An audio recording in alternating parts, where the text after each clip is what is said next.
right, y'all, we're back, and you had some time to reflect on the legacy that you're a part of and how you're going to continue to push that legacy forward. And so what we're going to do now is we're going to talk about you, Tamika, and this legacy. So you are a part of a legacy, whether it be with Teach for America Memphis, Teach for America in general, but also just a part of just pushing humanity to be better. And so what is the work you're doing here in Memphis as a Teach for America alum? And specifically, how does that work align to your vision of one day? Okay, thank you for that question. Nice loaded question, and I have a nice loaded answer. So when I think of one day, actually that's what drew me to Teach for America. Yeah. I just want to say that because I understand that all children do deserve an excellent education. They do. Now, here's where I want to focus on that word excellent. So that word, there's no guesswork to that. There's no guesswork. We can't box that word in and just only add in ingredients such as academics. We got to add in every piece that's going to make it an excellent education for that kid, right? So I am in agreement that children do deserve and they need and they should be afforded an excellent education, and I am a part of that journey. During my doctoral studies, one of the things early on that came up was we are all change agents, and for me, I had to explore on that.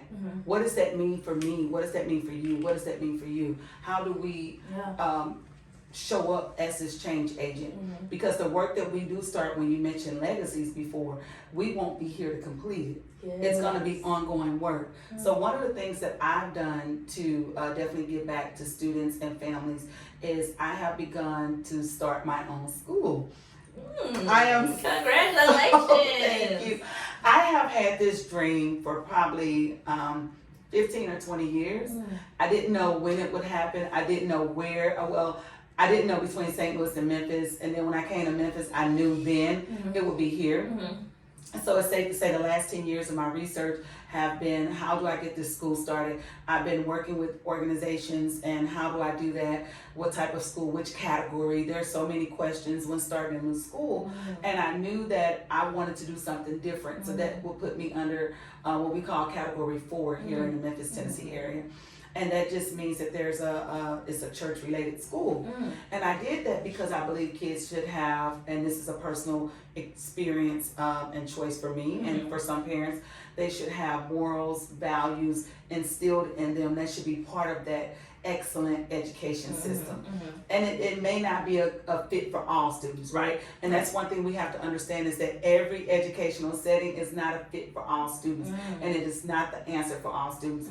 And speaking of answer, I always tell people, if you're not part of the solution, you're definitely part of the problem. So you have to pick a side. So I picked the side to be part of the solution. And it may not be for everyone, and that's something that was so hard for me to come to grips with. But let's talk about the school. So the school is called Triumph Association Christian Success Academy. And triumph means a great victory. Association is where people come together. So I wanted something that had some meaning behind it, because I want us to be able to always hold true to that. And it ties very much so into Teach for America's One Day, because our school has a platform that is committed to all students learning. And I want to give you an example of what that looks like. So our school is virtual because I fell in love with the virtual aspect, but not in the sense of COVID virtual, right? So I do use accredited curriculum provider because I wanted to make sure our kids will be able to have high school diplomas and things like that. We have various tracks for our kids to graduate. Once you get to high school in our program, so we have a general diploma program. One of my daughters graduated with that said diploma because she did not want to do all of the fancy things high school brings. She just wanted to graduate and go on and do great. And she did. And that may be for some students. So we have to always consider those students who have a journey that we may not be aware of.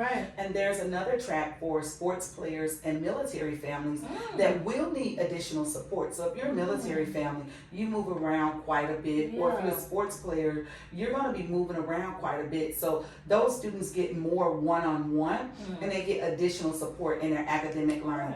All students get access to a real live person. So our virtual school is is just not, here's the curriculum, go be great. Yeah. You actually get support and tutoring when you need it. And that's part of our whole philosophy, is that we're not just virtual, but we're also connected. And our last high school track is where we're doing adventurous and exploration, meaning we do college trips. We help your students figure out what it is that they want to do. Yeah. So even if the kids start, if they don't want to be in general diploma, but they may be stuck between 3 different things, that will be the track for them. In that same track, we also have a college prep program where we work hard with kids that definitely know, I want to go to college, and I love AP courses, but I want them to be able to do college courses. So we connect them with making sure they get a diploma and a college degree. The best part about our school, and I'll say this because how do I give back? We make sure every kid leave our school with the scholarship. So when you start our school, let's say you're in a general diploma and you don't know what you want to do, we make sure you still get something on the way out the door to help you with those next steps. So we want to make sure we're constantly giving back and supporting students that way. So we're just trying to do things different, right? And we're trying to support kids on a different level. So if your kid is stuck, in our second track, there's a lot of students, and I think it's important as educators that we have these conversations about unfinished learning. So we have one of our tracks is called Learning Bridge. And Learning Bridge is just our way of saying unfinished learning, and your kid may be 2 to 3 years behind. So they're going to need additional support. So yes, they can still do the virtual style, and they can still work by themselves, but they know that they have that support, and they will check in. And so we have more check-ins for those students and more support, so they're not just continuing to struggle. So, and I think that's something as an educational system, we have to move away from the 1800s where students are lined up in desks, and understand that in our way of working today, some of us are at home working. So how do we incorporate that into education today? Education won't always be students are in rows. We got to move away from the factory style of teaching and make sure we're core, because some students, like they tell me, I've never used y equals mx plus b. That hurts me when they say that, but they're right. Some of them will never use y equal mx plus b, but in our exploration and adventurous track, we can teach you how to be an entrepreneur. So that is something that we want parents to know, is that your kid may not be a kid that's focused solely on college right now, and maybe they have an entrepreneurial spirit. Well, we got a track for them, and we can set them up with their business plan, knowing what the city ordinance is and things like that, help them to really shape and understand social media as it relates to business. So we're taking education such as the Teach for America One Day, and when we think of excellent education, we believe that we support the whole child and not just one particular style of a child. So that's what our school does, and I'm a proud founder of such a school that I know is going to have a great impact on so many lives in the future.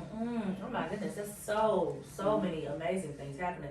So you talked about them getting a degree. So how does that work? So if they choose the college prep track, so early as 9th grade when they come in, we automatically set them up on the courses, because every kid gets a graduation plan upon entry into the program for high school.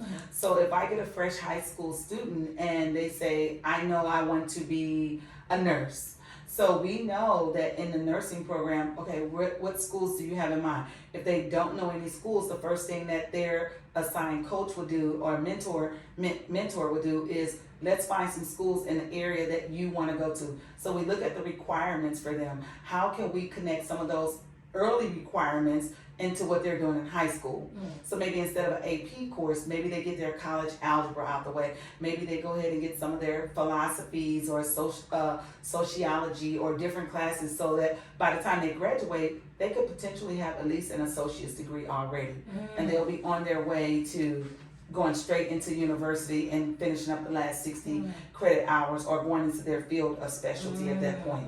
So every kid receives a mentor coming in to make sure that they're on a track that's suitable for them, no matter where they are. So our program is not just geared towards Memphis, but we take students from all over, because our curriculum is accredited, and they will still get a diploma once they complete 24 credit hours. Oh wow! So it's not just students in Memphis that can be part of your school. You could be anywhere, but you're still going to get those extra supports in it. Absolutely, absolutely.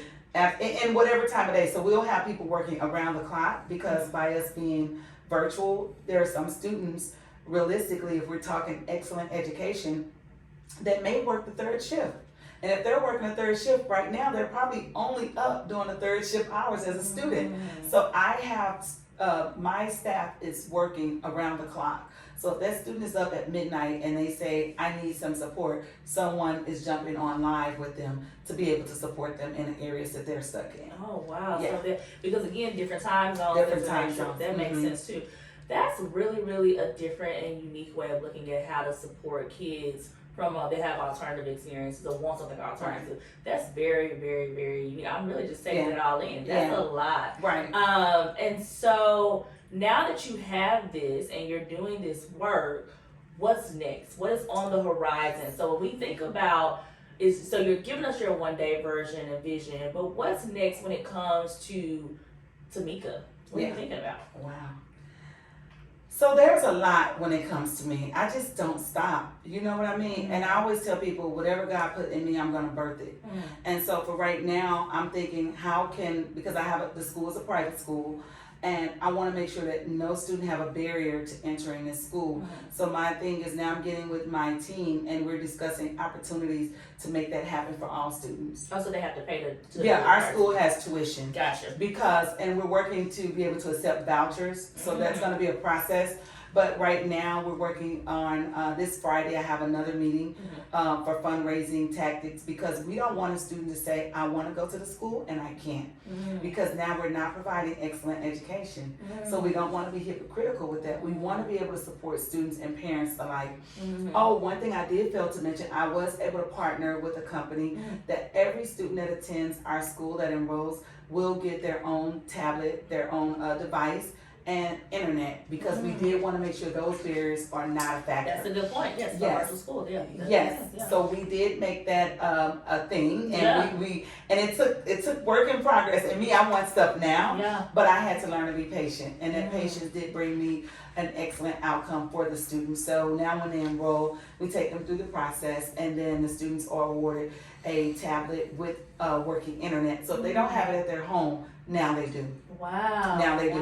We just want to remove as many barriers as we can, and we have in our school we support the parents alike too.